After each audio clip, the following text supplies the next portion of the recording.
إبراهيم قندوز لاعب في الفريق الوطني للكانوي كاياك.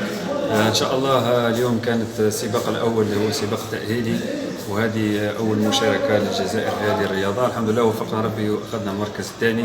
سباق يعني كان شديد لأنه كان هناك نجوم عالميين معايا في السباق.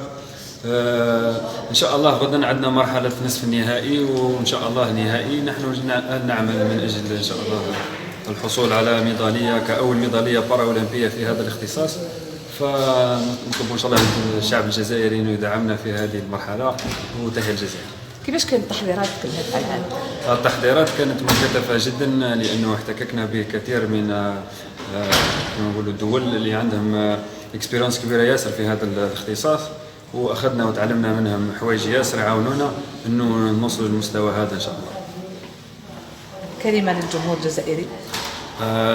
رانا في مهمة لتشريف الراية الوطنية في باريس 2024.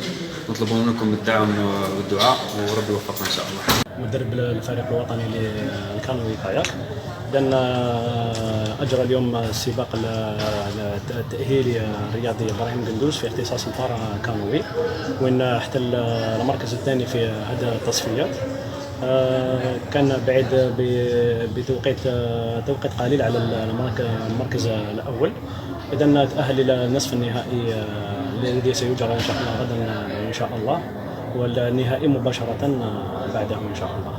كيف كان التأهل تاع إبراهيم؟ لأن كان التأهل تاع إبراهيم كان العام الماضي وين شارك في بطولة العالم، وين كان التأهيل من خلالها، وكان عدد الرياضيين اللي حيتأهلوا من هذيك البطولة كان عددهم 6. وتوفق إبراهيم وتحصل على المركز الثالث في بطولة العالم. والآن بعد تحضير مدة تقريبا عام، وكانت تحضيرات جد جيدة. حظينا باستمرارية في التدريب، هذا الشيء اللي ما كانش عندنا من قبل. إذن والحمد لله النتيجة بدأت تبان من خلال هذا السباق اللي أجراه اليوم إبراهيم. نذكركم أن التوقيت اللي عمله إبراهيم هو أحسن ثاني توقيت في جميع هذا المنافسة هذه. إن شاء الله نأمل إن شاء الله يكون عنده حظ في إحراز ميدالية غدا إن شاء الله في النهائي إن شاء الله. كلمة للجمهور.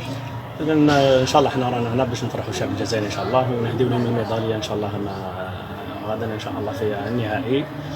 وبارك الله فيكم، شكرا.